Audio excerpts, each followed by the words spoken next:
Welcome back. Georgia lawmakers are gearing up for the next legislative session, which begins on Monday, January 12th at the state capitol. Ahead of the opening day, we're sitting down with some representatives and senators to talk about their legislative priorities and what they're hearing directly from the people in their districts. Today, we're joined by State Representative Anissa Jones, a Democrat who represents Georgia's 143rd district. Representative Jones serves on several key committees, including economic development and tourism, interstate cooperation, and state planning and community affairs. Representative Jones, Happy New Year to you. Thanks so much for being here. How are you? Happy New Year to you, and thank you so much for inviting us out to talk about something that's very important to our community. Yeah, absolutely. Well, definitely appreciate you being here, right? So the legislative session begins in just a couple of days. So as you guys head back to the Capitol, what are some of the top priorities this session, and why are those issues especially important for the 143rd district?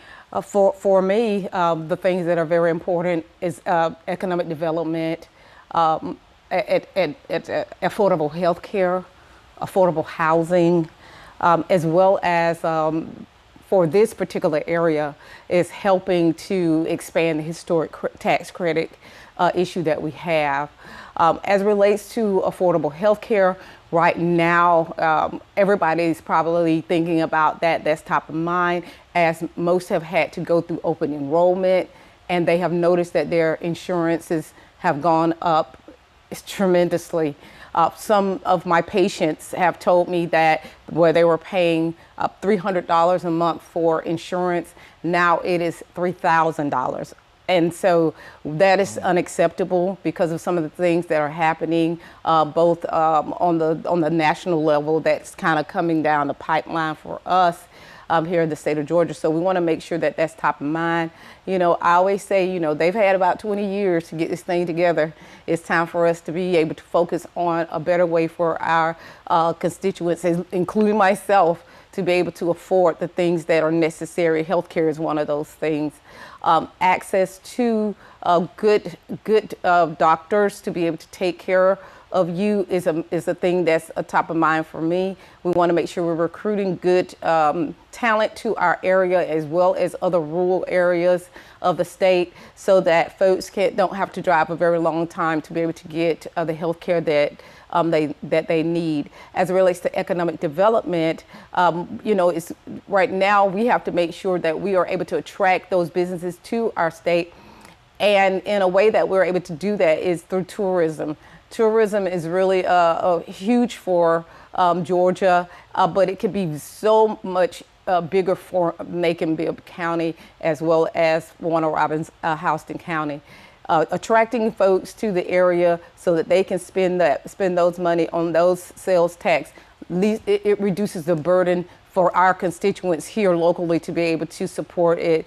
And so one of the things that I'm really looking for as a member of the Economic Development and Tourism Committee is that we are able to get some legislature on the books to be able to get our total funding for tourism higher for the state of Georgia. If you looked at it in comparison to other states, we are low on the totem pole of how much money that we spend trying to get folks to come here to our state, and Macon has something to say.